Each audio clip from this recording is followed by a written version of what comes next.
Now, it turns out that when you want to do tests for these things, or in lots of other situations that we're going to see, you end up with statistics that are not nice. They're nice, but at first sight they're not nice. You've met people like this, right? Yeah, no. But then after a while, you know that guy's a nice guy. You know, I thought he was a jerk, but he's a nice guy, right? And so the statistics that you have to look at here are kind of like that. When you first see them, you go, God, I don't want to deal with that, right? And then it turns out to be just okay. Okay. So what we're going to do is we're going to think about our first, kind of tool, right? And again, many of you know this, but so this will be kind of review. But for those of you that haven't seen this, I'll give it like a brief introduction to this functional central limit theorem, which is sort of an example of using empirical process theory to solve a problem. Okay, so here's going to be the problem. Okay, so the problem is this. So here, well, okay. Anyway, that's what I'm going to do. So, okay, so let's just go.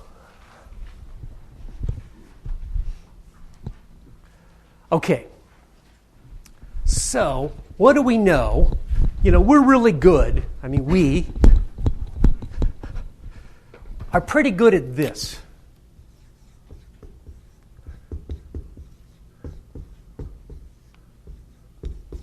So suppose I should be writing bigger, sorry. So this is epsilon t as IID, mean zero, variance sigma epsilon squared, right? So great, okay. Now, let me compute an average of those guys, right? Which I might know as an average based on a sample of size t, right? And that's just that, right? And we're pretty good at dealing with this, right? Law of large numbers, this guy's going to converge in probably to 0. Scale it by the square root of t, so I get 1 over the square root of t times some of the epsilons, right? That's a normal 0 sigma epsilon squared, right? So we use a central limit theorem, right? So we've got, like laws of large numbers, central limit theorems, no muss, no fuss, right? Stat 101, okay? Now, as it turns out, not too surprisingly, when we're dealing with highly serially correlated data, right, our data aren't going to be IID like this, right? They're going to be more complicated. In an extreme, and we're going to see an expression like this that shows up a lot of times, right? What we're going to have is like this. We'll be dealing with x's here. I've written it as a random walk. X depends on lagged x in epsilon, right? So, if you will, xt is the summation I goes from 1 to t, epsilon I, assuming x0 is equal to 0, so I'll leave out that initial condition, right? And the question here is, gee, x is a nice sum of these epsilons. Sums of epsilons, no muss, no fuss, right? We can handle that, right? But now, what if you want something like this? Well, you want to study the average of these guys, of the x's. That's a bit more complicated because these guys are highly serially correlated, right? The law of large numbers, central limit theorem isn't going to apply here immediately, right? So we need something else, right? So that's what this FCLT thing is all about, okay? You're dealing with highly serially correlated data, sums of things that are nice, and we're going to end up looking at functions of these as well, not just this sort of simple function. And, and what do you do? Right? So what we're going to do is we're going to just extend this CLT in a pretty straightforward way so that we can use it over here. Right? So that's all this stuff is about. Okay. So, and this must say, this gives you some more intuition. Yeah. Okay. Here we go. So here's a Stat 101 review. Right? So Stat 101 review is this. I've got a sequence of random variables like this. This is a sequence because I could imagine computing it for capital T is equal to 1 if my sample size was 1. If my sample size was 2, I could imagine computing it for sample size of 2, sample size of 3, etc., right? So I could think about a sequence of these guys, right? And then I can ask, can I approximate the probability distribution of some element in the sequence, like epsilon for a sample size of 150? Could I think about approximating that using another maybe simple probability distribution, right? And, what do we do? Well, we say epsilon t converges in distribution to epsilon. By that we mean the probability density of this converges to the probability density of this, as t gets big. That is, if t is pretty big, we feel pretty good approximating the probability distribution of the object we're interested in, right, by some simple probability distribution, right, like the CLT, right? I didn't assume these guys were normal. Okay, so that's one thing we know, right? So that's Stat 101. An example of that, right, is the central limit theorem, convergence distribution. I could have written down a law of large numbers too, right? But it turns out we're not going to need that, I think. And the other thing we're going to need, since we're not always going to be looking at simple functions, sometimes we're going to square things, right? Or, square things, right? Or do something else to them, right? So we're interested in functions, right? So, if g is a continuous function and this guy converges to this guy, then g of this guy converges to g of this guy. That is, the probability density of this distribution of this can be approximated by the probability distribution of this. Right? The standard example, right, is, if you look at the usual t statistic from a regression or something, right, as the sample size gets large, that converges to a standard normal, right? Take that t statistic squared, and it converges in probability distribution to a standard normal squared or a chi-squared 1, right? So that's just what this is. Okay. So what do we want to do? We want to extend this, right, so that it works over here. Okay. So what we're going to do is we're going to extend these guys to random functions. Okay. So I got to tell you what kind of random functions I'm going to talk about. That's what I have to do. Okay. So, what's kind of nice here? Central limit theorem, right? The nice limiting random variable is a standard normal, right? So what we're going to do is we're going to think about a standard normal, but a function, okay? So let's think about a Wiener process. Okay, so this Wiener process, it's going to be a function. Here, I'll just draw it. I won't draw it. I'll try and draw it. Kind of draw it. Right, let's think about it on, just for fun, let's think about it, right, this Wiener process on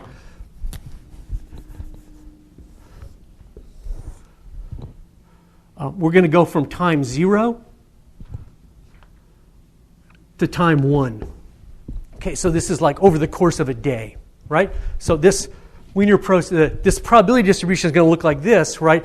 It's going to start here, right? And then it's going to be a Gaussian random walk in continuous time, right? So it's just a Gaussian random walk. So it's just going to do whatever, a random walk does. It just looks like that, right? So it's going to have Gaussian increments, right? And it's just going to wander, right? It's the whatever it is, the drunk guy or something, right?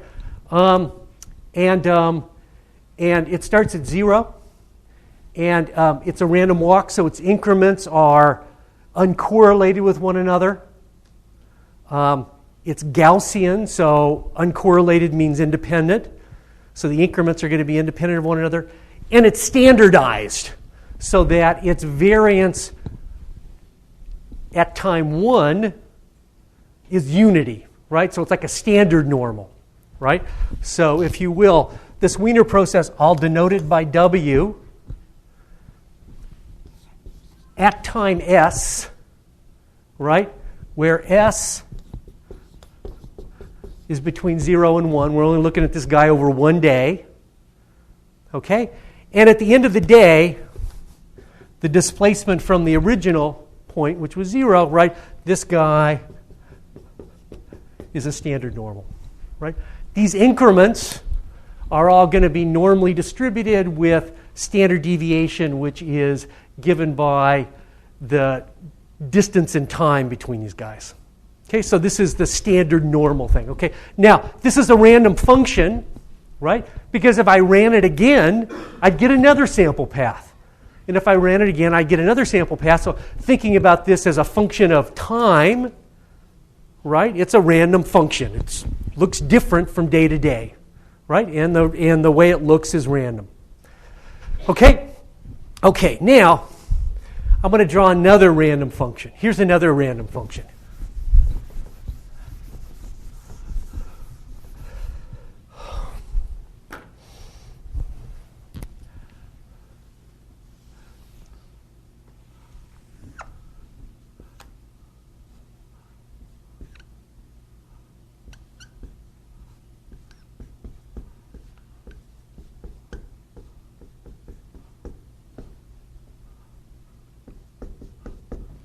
Okay, so I'm going to take this 0, 1. Let me break it into 5 points. Okay, and here's the function I'm going to do. This is what I'm going to do.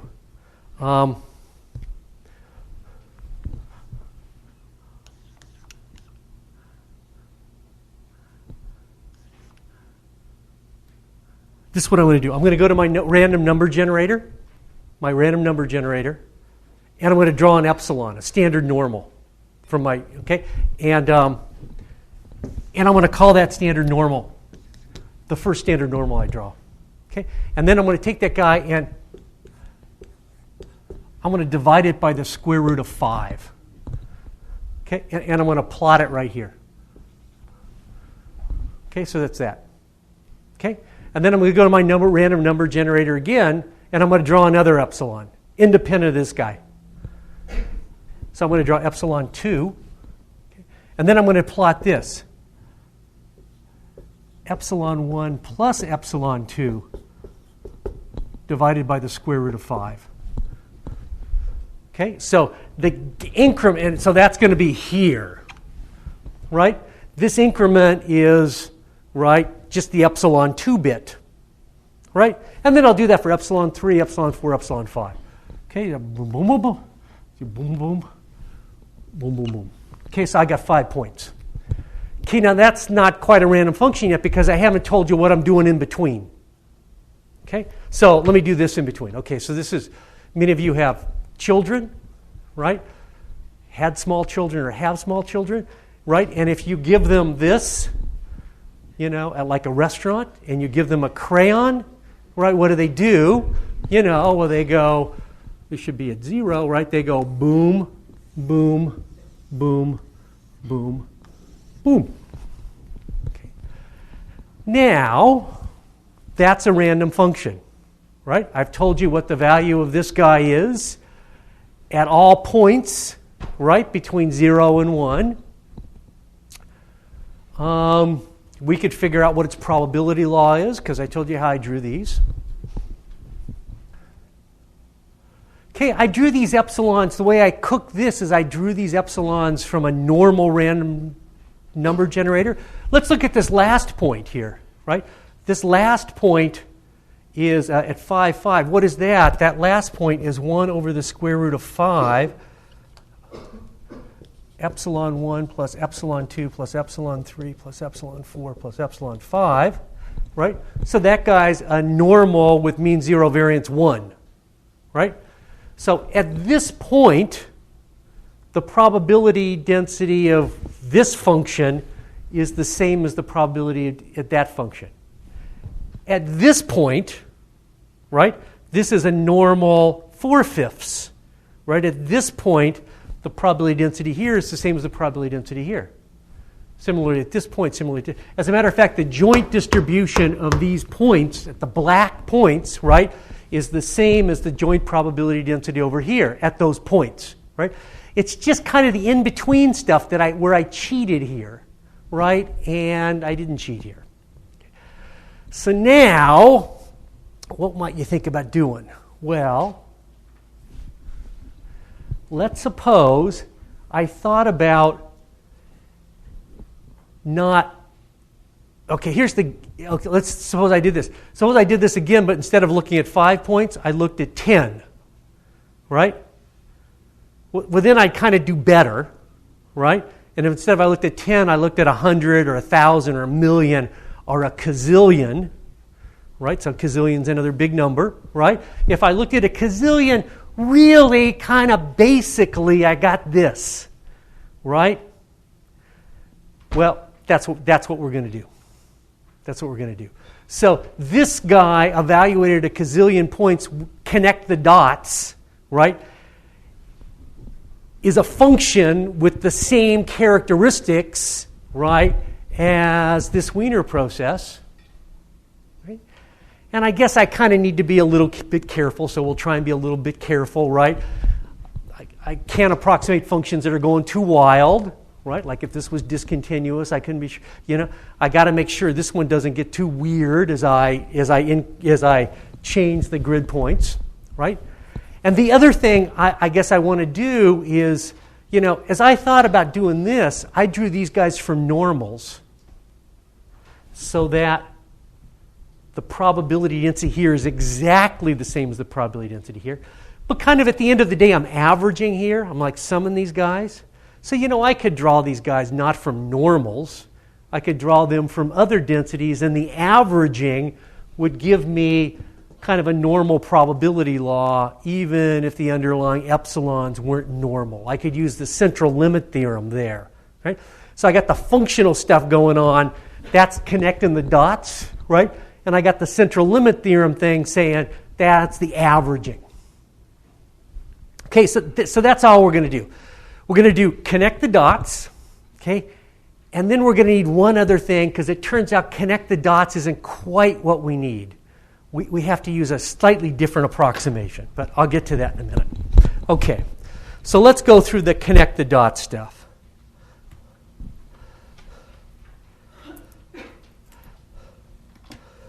Okay, so that must be what this says. So this is blah,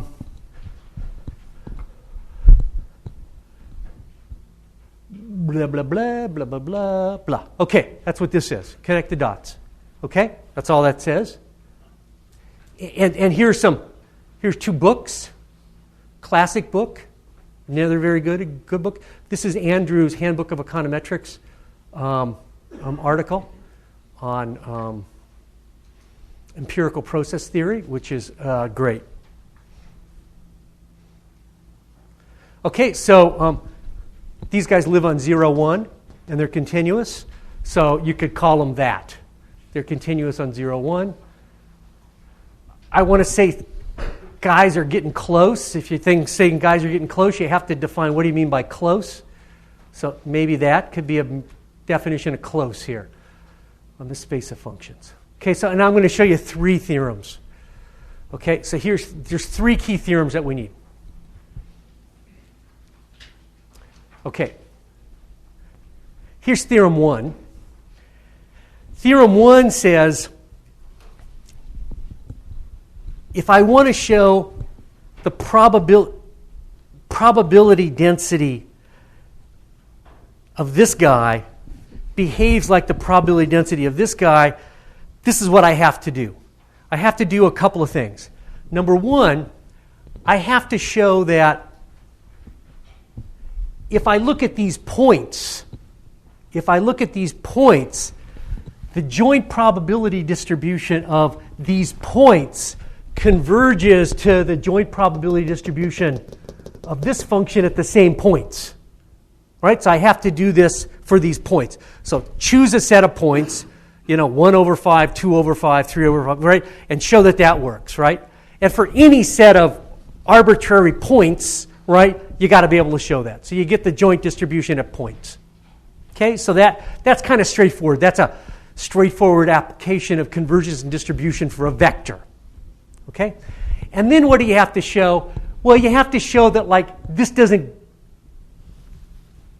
isn't perverse, right?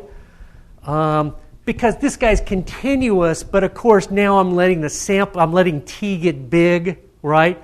So as I let t get big, this could stay continuous, but it could get like wild in places, right? So I want to be able to sort of control the smoothness of this thing uniformly along this sequence as I let t get big. So you say, don't go crazy, man, right? You say you can't get crazy.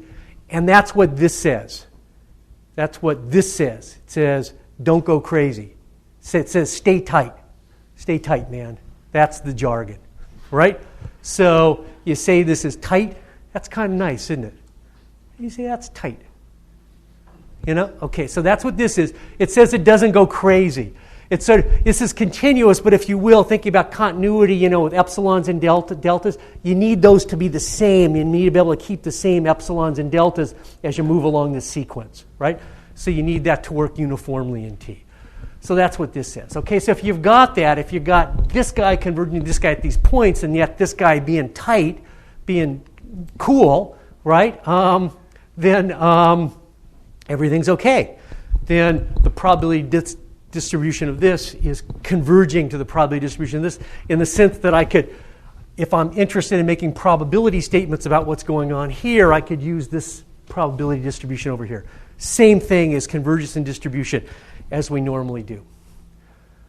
Okay, step 2 is the continuous mapping theorem continues to work. So if I'm interested in functions of this, so mappings from the space of continuous functions on 0, 1 to the real line, and I've got convergence of these probability laws, I get convergence here. So continuous mapping theorem works, right? And then I've got the central limit theorem, right? So the central limit theorem says, Theorem 1 was about general convergence of functions, right? Theorem 2 is the central limit theorems. Whoops. So if I start with some like IID epsilons here, I wrote it as martingale difference sequences, right? And I do this connect the dot stuff, this connect the dot stuff, then everything's okay.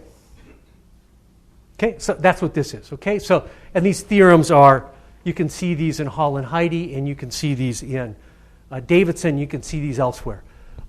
This has these epsilons being martingale difference sequences. Sometimes we'll want more persistence or more dependence, and Davidson does that nicely in one of his chapters. Okay. Now, there's one little subtlety.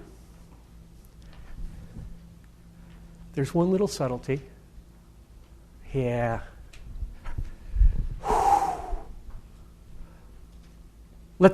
So here, let's go to an example. Here we go. Let's go to this example, and I'll show you where the subtlety comes in.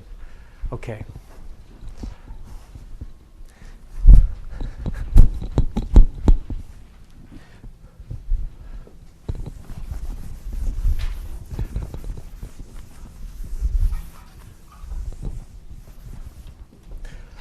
So let's do this.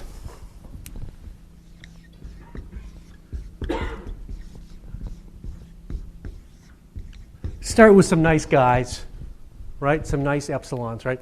And then I look at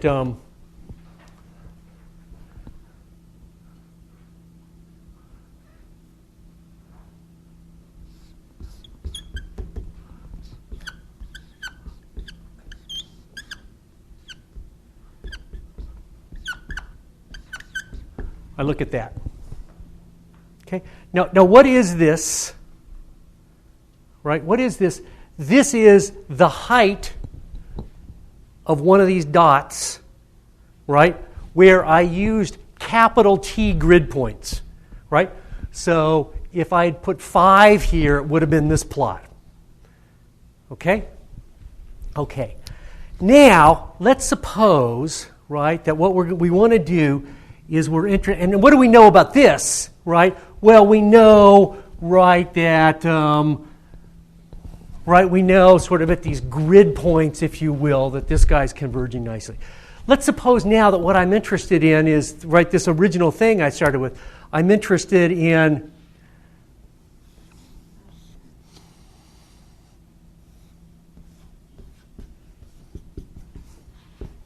thinking about shucks, I'm sorry. Yeah. Fine. I'm just going to write this. I'm interested in this. Suppose I'm interested in this. Okay. Now, let's suppose, you're sitting at dinner with your child, right? And you give them these dots. Okay, so I'm going to draw these dots again.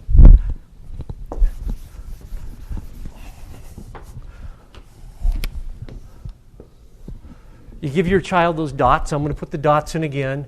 1 over 5, 2 over 5, 3 over 5, 4 over 5, 5 over 5, and I'll try and put them in the same place. Dot, dot, dot, dot. You give those to your child, okay? And your child does something weird, right? Your child, and some kids do this, right? Maybe you have 2 kids, right? And one kid connects the dots, right? And the other kid says, you know what, I'm going to approximate this Wiener process in a different way, right? And she says, you know what, let me do this, right? I'm going to use like a step function, because that's kind of cooler. Right? So instead of connecting the dots, this other child uses this step function. Well, for thinking about this problem, this step function is actually a bit more convenient. Right? Why? Because what is this? Right? Well, it's, what's 1 over t? 1 over t is like 1 over 5. It's these widths, right? And what are these? These are all these heights, right? So this is really just the area under this. It's just the integral, right? So, right, and we deal with objects, we're going to deal with objects like this all the time, right? So it would be kind of nice, right, if what kind of went on with this connect the dots approximation also worked for these step functions, right? And it turns out, right, that it does. So going back here, these results can be extended to this. So this is just notation. This is just notation for this step function approximation. So at any point, right, I use the last grid point. At any point between grid points, I use the last grid point. Okay? That's all this says. Okay? So this extension is really useful for the kinds of things we're going to do. Okay, so now let's go ahead to our examples, right? Our example, right? And, well, here you go. And again, excuse me, I've sort of changed notation slightly because I'm just making this up as I go along. But now x is a sum of these epsilons. There I divided by the square root of t, but you'll see that comes back in. These epsilons are like IID or martingale difference sequences. Here's my step function approximation. It's the red line here. It's the step function approximation to that Wiener process. Okay? And then what I wrote down over there, I only had a capital T. Somehow I think if I look at something, you guys will all look at it too, even. But okay, so I should see. It's kind of funny, actually. I don't know why that happens. But see, I have square root of t, that's t to the 3 halves. So that's what I have here in these notes, right? And blah, blah, blah, right? And then this just says, look, all I did was integrate under this thing, right? And now, right, integral's a continuous function, apply the continuous mapping theorem so that the probability distribution of this thing, which looked like a mess, is the same, or can be approximated by the probability distribution of this. So if I know the probability distribution of this, I know quantiles of it or something, right? I can use that to approximate that. Okay, so that's what this trick is going to be, and we'll use this trick a zillion times. 20. this slide, work through this on your own. This just says if these x's are formed as partial sums not of epsilons, but of a's, where a's are nice moving averages of the epsilons. This is important, so I'm going to go through this. Okay, so now x depends on a depends on epsilon. X is going to be a sum of these a's. A is just epsilon I and epsilon I minus 1. Rearrange that sum. That just says any of these epsilons is being added in twice. It's being added in here, and then it's being added in with a weight of minus theta, right? So that shows up there, right? And then there's little endpoint stuff, right? To get rid of, I did double counting twice. But this stuff is just tiny, right? Because it's got divided by t, right? So that little thing is it. So now if I think about the probability distribution of this guy, it's this sum of the epsilons times 1 minus theta, right? So when I work out the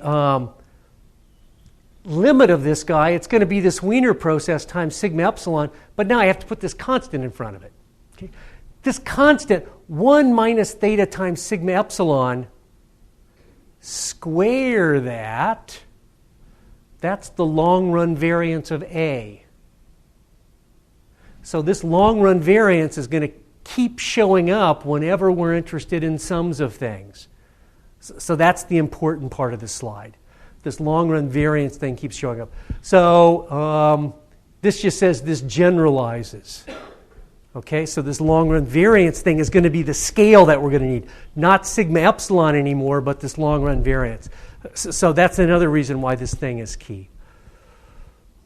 What does all this mean?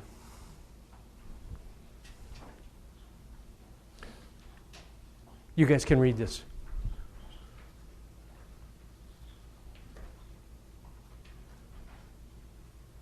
Okay, so it means, right, what it means, right, when you want to do, you run a regression and you want to look up, you got a t-statistic and you want to see whether it's significant or not. You compare it to 1.96. Why do you compare it to 1.96? Well, because someone at some point, right, figured out the probability distribution for a standard normal and the critical values were 1.96, right? And you said, gee, my t-statistic's basically an average, a studentized average, so I can use 1.96 as an approximation. This says the same thing, right? That you can use critical values computed from standard normals, right? In the t-statistic, if you wanted to look at the critical value for the t-statistic squared, what would you do? Well, you'd look up the chi-squared 1 table, right? Let's suppose you had this. Let's suppose you had some statistic that was the t-statistic in a regression, and you needed the critical value for the t-statistic raised to the 13th power. How would you find the critical value for that? You could go back to really old statistics books where they did that, right? Or you could generate a bunch of standard normals, raise them to the 13th power, right, and compute a histogram, right? And that would give you the critical value. Do that for like a zillion draws, right, and you'd have it, right? So that's what people tend to do here, right? You can generate approximations to this Wiener process doing what your kids would have done with a whole bunch of grid points, right? And then, integrate them or square them or do whatever, right? And then via Monte Carlo figure out, right, what sensible critical values are for the statistic that you're interested in. Okay, so that's what this says. Okay, now we need to take a breath. Was that hard work? I'm glad I'm getting you guys in the morning because it's going to be hard, like around 4:30 this afternoon. I'm going to be by the pool. So, and you guys are going to be in weak mini instrument land, right? Looking at concentration parameters, and it's going to be interesting as can be, I can tell you. Okay. Okay. Actually, I'm going to be preparing my talk for Wednesday, but that's another matter. So I would rather be here listening to Jim. Okay, so we're going to shift gears now, and I'm going to start talking about a set of models that are going to that we're going to use for the next 2.5 lectures. And here's what we're going to do. I'm going to think about this in the context of a regression model, but this thing can be reinterpreted in lots of different ways, and we'll see it. So here's the regression model: y is equal to x beta plus error term. Now I'm calling the error term epsilon. And the only change is now I'm going to put a time subscript on beta. Okay. So we're going to think about a couple of problems. We're going to think about question 1: is there time variation? So how do you do tests?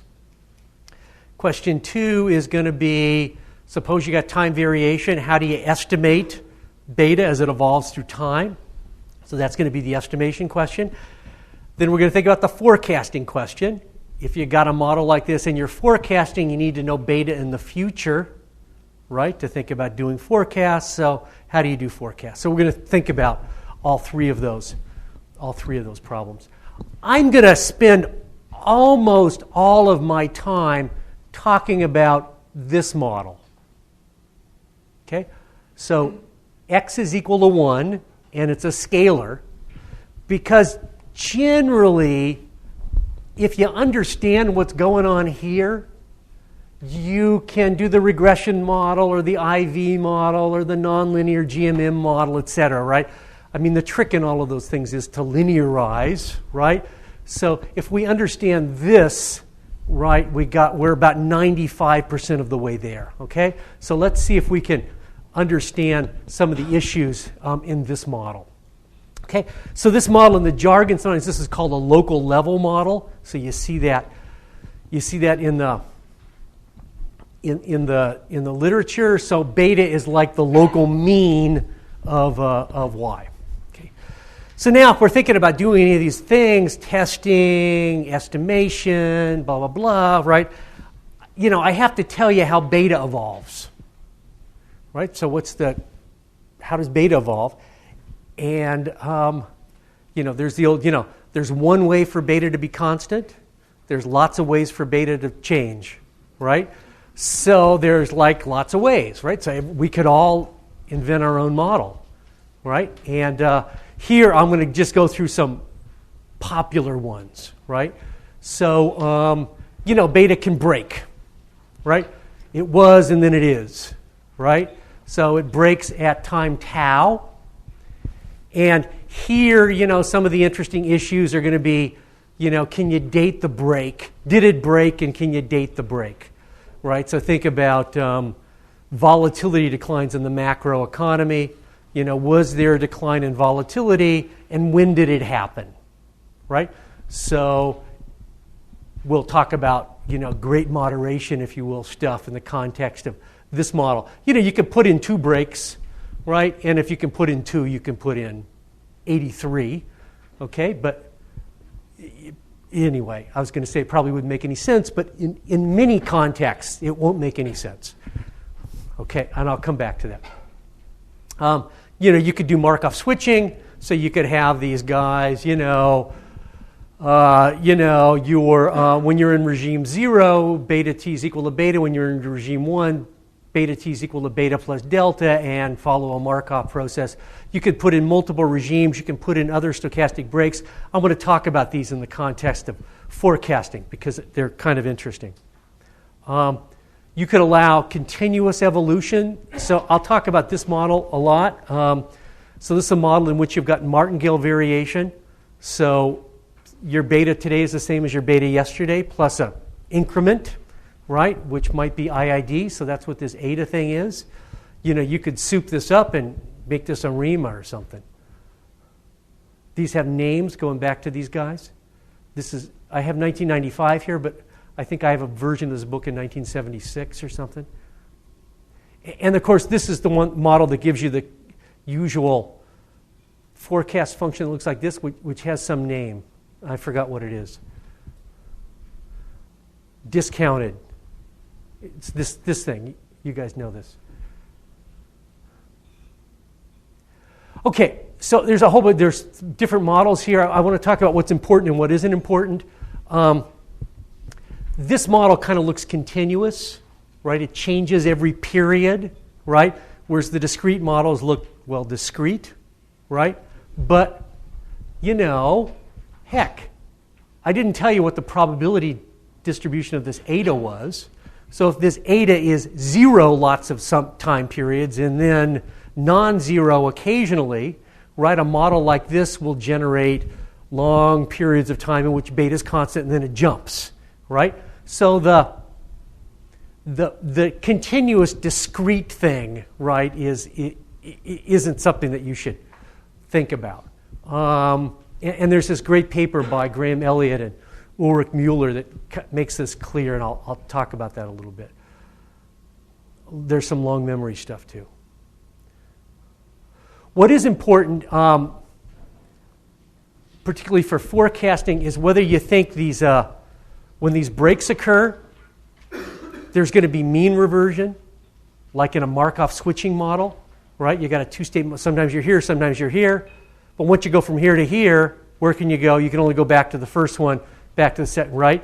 So in those models, you've got sort of mean reversion. And of course, if you're thinking about forecasting, mean reversion is your friend, right? Because you kind of know in the future you can't be too far away from that.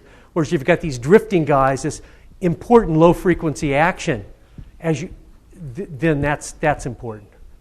Deterministic versus stochastic, this is also going to be important for forecasting because in thinking about what's going to happen out of sample. Okay, so there's a couple of things I want to say that were useful, at least when I started thinking about this problem, which is, and these are just example calculations, but what does it mean if you've got time-varying parameters in like an ARMA model or something, okay, in an AR model? So I thought about this in the context of vector autoregressions, right? And so here's the thing. So suppose you start with a vector autoregression that's got 15 variables in it, okay? And those variables are covariant stationary, okay? Maybe not 15, maybe 1,500, 15,000. They're covariant stationary, right? And then choose a subset of them, like 1, right? And look at it. Well, it's going to have a nice little ARMA representation which you could work out, pencil and paper, and its coefficients are going to be stable.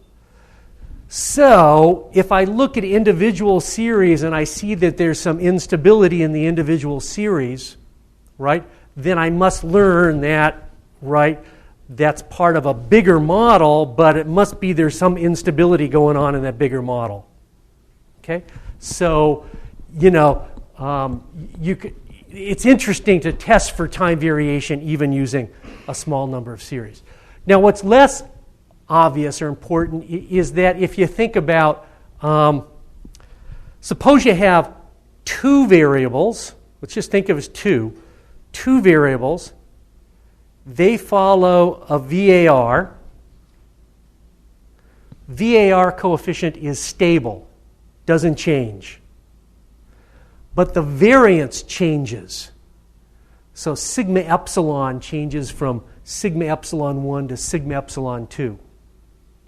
If I look at those 2 variables, if I look at a VAR including those 2 variables, and I ask did the AR coefficient change, I'll find out it didn't, because it didn't. If I look at one of the series is going to have a mixture of these epsilons in it, right? And as it turns out, its autoregressive parameters, its univariate, marginal autoregressive parameters, if you will change because they're going to be a function of the relative variances as well, right? So if you look at a small number of series and you see that there is some instability in the VAR coefficients, Does that tell you that there's really an underlying change in mean parameters or in variance parameters? Well, you can't tell, right? So interpreting time variation is a little subtle, right? And so you can see this, for example, undoubtedly discussed in this Sims and Jha paper, one of these Sims and Jha papers, which is really nice. Okay, so here's some quick evidence. This is from an old paper by Jim Stock, in which he looked at 5,700 VARs for like usual kinds of series. So take 300 macro series from the U.S., right, and look at every possible bivariate VAR. You get a whole bunch of them, right? So that's what he did, and asked, is that stable or unstable? Well, the answer is, over the post-war period, apparently there's lots of instabilities. Okay, so this is important enough to be important. Now, what is that caused by? Was that caused by the coefficients really changing in some macro model, or because of volatility? Well, he didn't say. Okay, so now I want to talk about that testing. Okay, so I'm going to talk about testing for time variation, and let me talk about it in the simplest model. Okay, so this model is going to be hard enough, as it turns out, or interesting enough. So, simple model. There's a break at time tau. I want to know whether it was stable or unstable. Right? So I want to know whether delta is equal to 0. Right? Okay, sort of no muss, no fuss, right? So what do you do? So, you do a chow test. Right? That's what we're going to do. Okay? So doing a chow test, you have to know when the break date was. Right? So suppose you know when the break date was. Break date was in 1984. Things are always in 1984. Right? 1983, quarter 4, 1984, quarter 2, may a little uncertainty, but not much. Okay. But so you know the break date. So what do? Well, you do a chow test. So what's the chow test here? Well, you compute the mean in the second period. That's an estimate of beta plus delta. You estimate the mean in the first period. That's an estimate of beta. You subtract them, right? You get delta hat, right? And then you do a t-test, right? Here I've written it as a walled test, so the t-statistic squared. So that would be a chi-squared 1, right? Under the null of no break, right? If there was a break, this guy would tend to be big, right? And you would reject the null and assume and conclude that there was some sort of instability. Okay, well, the challenge here, of course, is this says you need to know the break date, and if you don't know the break date, what do? Right? So the suggestion really goes back, well, at least to Dick Quant in 1960, and I've never been able to figure out. So Quant says, I should read these papers. I never actually read these papers, but don't tell anyone. Okay, so Quant says, or this is what I'm going to say Quant says. Now, you guys know that I've never read the paper, so who knows? Quant may have said, Watson's an idiot, like in a footnote, right? But he wouldn't have known me then. But anyway, what Quant says is, well, what if I computed the chow statistic for a whole bunch of dates? Reasonable dates, right? And then I looked at the biggest one, right? In some sense, the one that was most extreme, right? So that might be called let's call it the Quant test, right? And it just says compute the chow statistic over a whole bunch of break dates and look at the biggest one, right? Now, what I've never been able to figure out is Quant's paper is 1960, and I think Gregory Chow's paper is like 1961 or 2, right? So it seemed like this part should come before this part, but maybe not. Okay, anyway. Now the challenge is, we know if you looked at one break date, right, this guy would be a standard normal squared. Under the null, it would be a chi-squared 1, right? And now, since you're looking at the maximum, a whole bunch of this, the challenge is to figure out what critical value should you use for the Quant statistic, right? you don't reject in 1984, so you do the test in 1985, right? Do you reject there? If you will, it's got think of it as data mining problem, the max problem, right? So we want to figure out the probability distribution of this. And for that, we're going to use this stuff, this stuff over here, okay? So it turns out to be pretty easy, okay? So this is just algebra, okay? But, okay. So let me go. Okay, there's no way around it.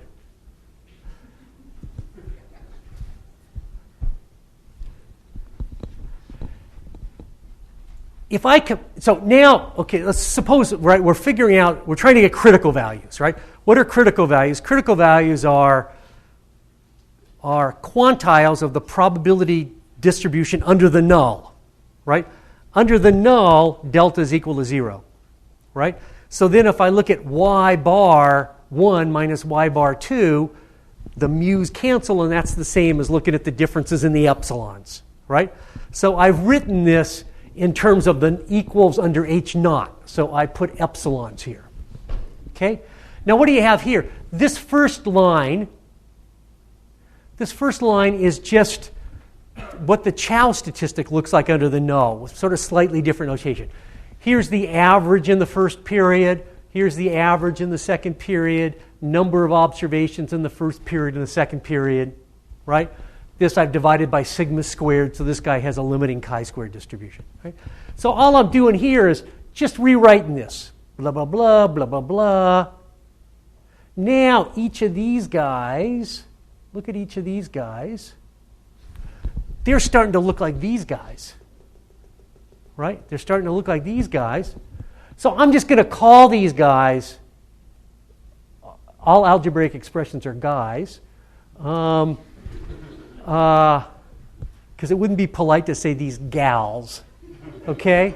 So this gal right here is, so this guy is, I can think about this guy as like an approximate Wiener process, right? So that's this notation, right? Similarly here, right? And what's going to happen, as the sample size gets large, this thing now viewed as a function of this break date, this S is like the break date, right? Is converging to this Wiener process as a function of the break date. So this function now, as a function of the break date, is converging to this function. And looking at the maximum of this, as Quant is doing, is like looking at the maximum of this. Okay? So if we can figure out what the maximum of this guy is, we figured out what the right critical values are to use for the Quant test. Right? So boom. So that's that. Okay? And someone figured out these critical values. Right? And who figured them out? This guy. Don Andrews did this. This calculation is Don's calculation. His was more elegant. And the critical values are, people often look at look at all possible break dates like in the middle 70% of the sample. You need enough pre-sample periods and post-break periods that you're doing averaging, right? Because all of this is central limit theorem stuff. So you need normality working and sort of all of these. So you need these samples to be big enough. So this is sort of a standard thing. The critical values here for this is a walled test with 1 degree of freedom, are like 12, 8, and 6. And, if you were doing, think of this 8.68, or if you were doing like just the Chow test, it would be 1.96 squared, right? Like 4, that would be the 5% critical value. It jumps up to about 8.5, right? So that's the data mining problem, right? These critical values for different x's, different numbers of regressors, degrees of freedom, can be found in any good undergraduate textbook. And don't go and look at Andrews 93 because some of it's, he wrote down the wrong numbers. This is a funny story. So when Jim and I wrote this book, we wanted to put this test in, right? Because undergraduates should know this. And so we computed his critical values. And and they were different than what he had. I think we wanted to put them in like F statistic form, so we divided by K, right? And he had them in Wald statistic, in chi-squared form, right? And when you divided them by K, we just had different numbers, right? So we went back to Don and said, what's up? Basically, what mistake is Watson making when he's doing his programming, right? Which is usually the case. And as it turned out in this case, it was Don could dig out of his files the output, right, from when he did this, because he did this by Monte Carlo, right? And found he copied down the wrong column, right? So I felt pretty good. We felt pretty good. So anyway, that's that. Okay, so so this is now this is icing on the cake. Okay, so icing on the cake is Gregory Chow says do a Chow test. Dick Quant says do a soup test or quant likelihood ratio. Sometimes it's called a QLR test, quant likelihood ratio test. No one uses that for 33 years because no one can figure out the critical values. Don figures out the critical values using this stuff, connect the dot stuff, right? And life is good, right? Until, right, Don says, but is this an optimal test?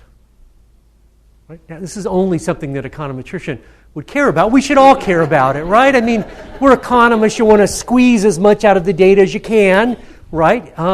So is there a more powerful procedure? This quant thing is kind of ad hoc, right? I mean, it kind of makes sense, but, right? So what Don writes a couple of papers. The most famous and beautiful paper is this paper with Werner Bloberger, which, of course, he doesn't just study this problem. He studies an entire class of problems. And the problem that he's faced with is this. He's interested in testing for a break in this beta, testing whether delta is equal to 0, right, where you have an unknown break date. Okay. But under the null, if delta is equal to 0, the break date doesn't matter because it didn't break, right? It shifted from here to here, right? So this break date tau thing doesn't affect anything if the null hypothesis is true, right? So in the jargon, that tau thing, that parameter, is important under the alternative and identified under the alternative, but not under the null, right? And so it turns out, this is a problem if you think about sort of basic Neyman Pearson kind of likelihood ratio testing that, we all learned in Stat 101, how to construct hypothesis. You need a simple null and a simple alternative, and you form the likelihood ratio, right? Now you got a parameter that's important here, that's not important here, that isn't like the parameter of interest. You've got this tau thing floating around, right? So the question is sort of in general, how do you handle this, right? So this is what Don and Werner do, right? So it's just beautiful. It's just beautiful. So what they do is, is this. Here's what they do. So I got to say that I got to do this because it's just beautiful. So what they do is, one way to interpret what they do is this. One way to interpret what they do is pretty simple. Is what they do is say, gee, I don't know tau. Let me view tau as a random variable with some probability distribution. When the break date occurred, it's random. Here's my distribution for it. I think it looks like this. Now, under the null, that distribution doesn't matter, but under the alternative, it does, right? So now, what's the probability distribution under the null? It's just what it was, right? The probability distribution under the alternative is now a mixture, right? It's the probability distribution under the null for a fixed break date, right, times the probability that was the break date, right? So you get this mixture out. So the probability distribution under the alternative becomes this, right? And then it turns out, right, with a little sort of bells and whistles, you can construct the Neyman-Pearson test, which you know is going to be the most powerful test. So all you've done is, if you will, sort of change what the alternative is by thinking about a break date. And then they have some interesting interpretations of that. This test turns out to be, anyway, you can just read this. Okay. So this now is a standard way to solve the break test problem. It's also, we'll see it in Markov switching models and in other kinds of problems where you've got unidentified parameters under the null. This Andrews-Bloberger scheme. Okay, so to do this, you know, to implement this, you've got to sort of say, well, what's the right probability distribution of this break date under the alternative? And these guys said, why don't we say we don't know, right? And here, what does I don't know mean? It means maybe, it might mean uniform. I don't know, right? So they said put a uniform weight on that. And then it turns out that the best test depended on how big you thought the break would be. Is it a small break or a big break? Turns out those give you different tests. Okay? So the small break test turns out to be, it's really interesting. The small break test turns out to be this. What you want to do is construct the Chow test at all of the dates. Quant said, choose the biggest one. Right? The most powerful thing to do, if you think the break is small, is don't choose the biggest one, average them. Turns out. Who would have guessed? Right?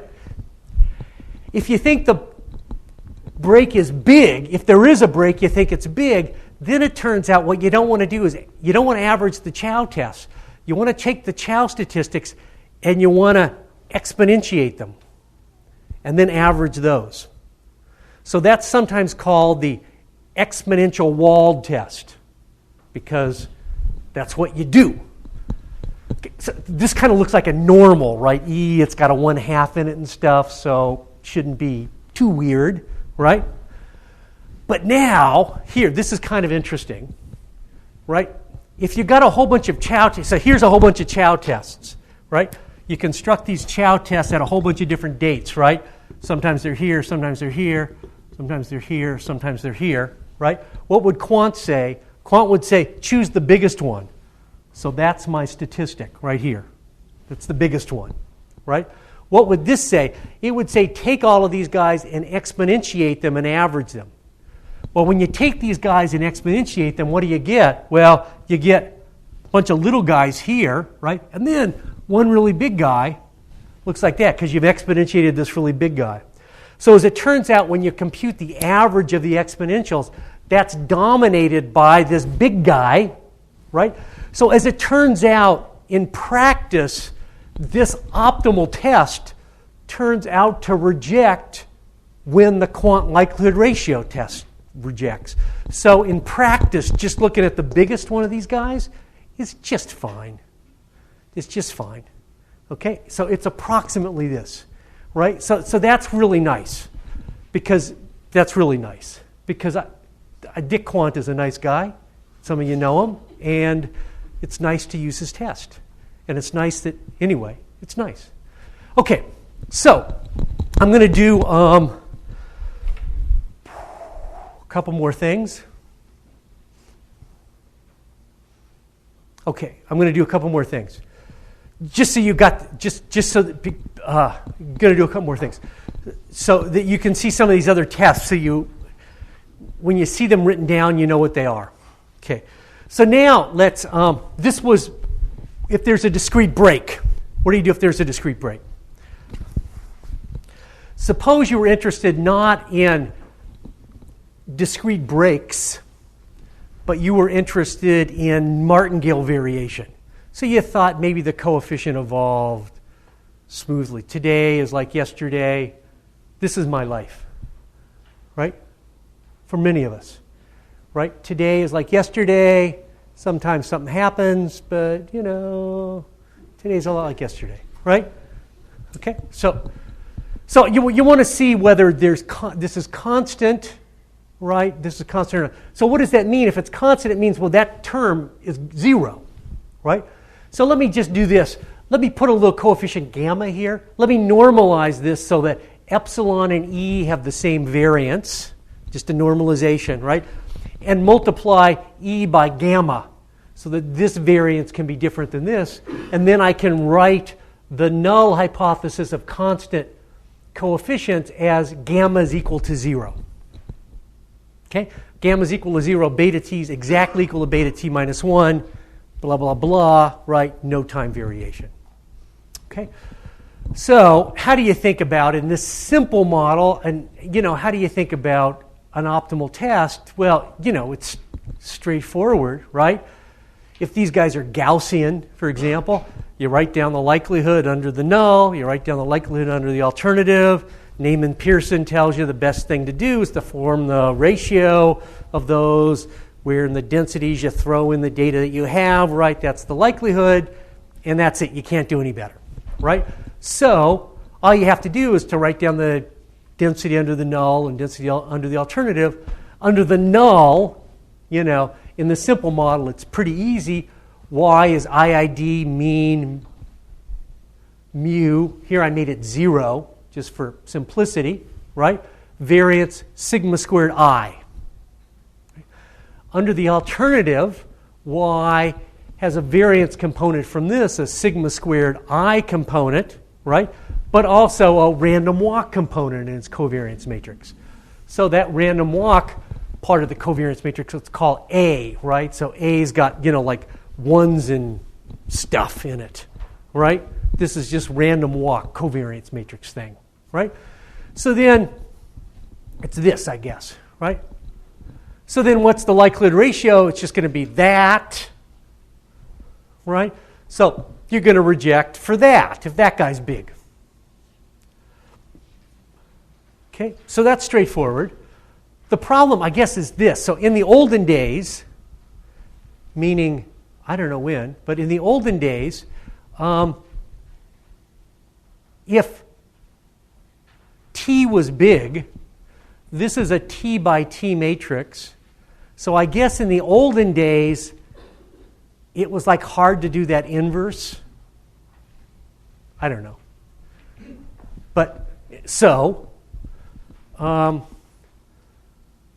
guys tried to figure ways not to do the inverse. And so here's a famous way not to do the inverse. This isn't too much of an olden days because we had Gauss then, right? So, but anyway, he's living in the past kind of thing. So what you have to do is do this inverse, right? It's that, right? And then you could say, well, yeah, that's sort of right. And then you could say, well, here's an approximation, right? Where this approximation is right if gamma is really small, right? I think I got that right. Right? So here, so this guy's really small, so we'll use this approximation. And then the test turns out to looks like this. There's actually no gamma A in here, and that's also a good thing. And then it turns out you muck around, you do some algebra, and you can write the test statistic like this, because this A has this really simple form, right? So this, as it turns out, this is called this divided by T is called Nybloom statistic. Okay, I got 4 minutes left, and that's right. And then you can work out its probability distribution. Now, this is kind of cool again. Notice what we have. Under the null, these y's are sums of epsilons. So what do I have here? I have a sum of the sums of these y's squared. The sums of the y's are the sums of epsilons. So this is kind of a mess, right? But on the other hand, I know that this guy is like one of these approximate Wiener Process guys. And I know this divided by T is just integrating, right? So figuring out a limiting representation for this, something that I can use to simulate critical values, is simple, right? It turns out just to be this if you do the calculation. So this integral right here is just that sum. right? And the squared thing is just this guy right here. And I've deviated from means, I guess. And there's a typo here. There's a typo here. So, okay, so I'm going to cross this. So it's something like this. Something like this. There should at least be an S here or something else. Okay. So I'm going to skip past that right away.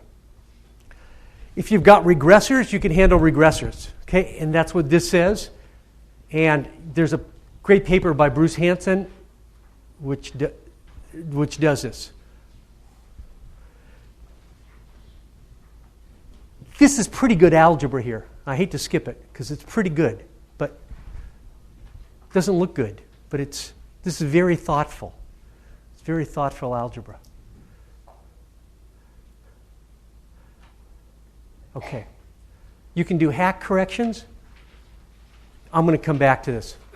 Now, this is what I want to end with because this is important. Okay, so there's this great paper by Graham Elliott and Ulrich Müller apparently in the Review of Economic Studies, where I copied this chart from, page 928. Okay, so what they do is this is what they do. The paper's about comparing models with discrete breaks, best test for discrete break situations to best test for martingale variation, discrete versus continuous, if you will, right? And the insight is that, gee, this sort of continuous stuff, right, again, if you have error terms which are like zeros and then occasionally jump, right, that's going to give you discrete kind of behavior. So if I work out an optimal test for sort of martingale variation, which works well regardless of the distribution of the change in the betas, that should be approximately an optimal test for discrete breaks as well, because those are the same thing, right? So that's what this paper does, and it shows that these guys are in some sense equivalent. Here's a Monte Carlo, which is just wonderful, and here's power for a whole bunch of tests. Okay, now the key thing here is you notice all of these curves. There's a whole bunch of tests here. Okay, all of these curves look kind of the same. Okay, the way they generated the data here is they put one break in the model, and then they computed the best test for one break. And then they did a whole bunch of other tests, including the best test for martingale time variation. What did they conclude? Well, the best test for one break and the best test for martingale variation have basically the same power. So if you had a single break and you did one of these tests for stochastic time variation and you rejected the null, you shouldn't conclude that there is smooth variation because that test has a lot of power against a single break. It's essentially optimal. Okay. Similarly, here's a picture from an old paper from Stock and Watson, and this kind of does the reverse. It says, here we generated data in which there was martingale variation, smooth variation, and we looked at the power of the quant test, which just looks for a single break, and compared that to the power of optimal tests for martingale variation. And what do you see? Well, again, all these power curves basically look the same. So this is just another way of saying, right, when you reject the null, what do you conclude? Well, what's never a good idea is to conclude that because the null isn't consistent with the data, the alternative must be, right? So here, just because you reject stability using a test for one kind of time variation or instability doesn't mean that that kind of instability is right. It just means things aren't constant, right? So you kind of then have to ask, think a bit more deeply, how do I want to model this and blah, blah, blah, right?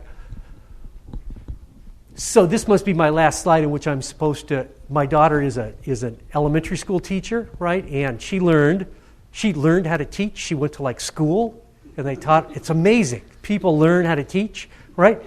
And this is what she told me. She said, Dad, what you're supposed to do is when you go into class, you're supposed to tell the students where you're going to go. So I did that. I had an outline, right? Then you're occasionally supposed to remind them where you are. Put up the outline with things bolded or something, right? I didn't do that. Right?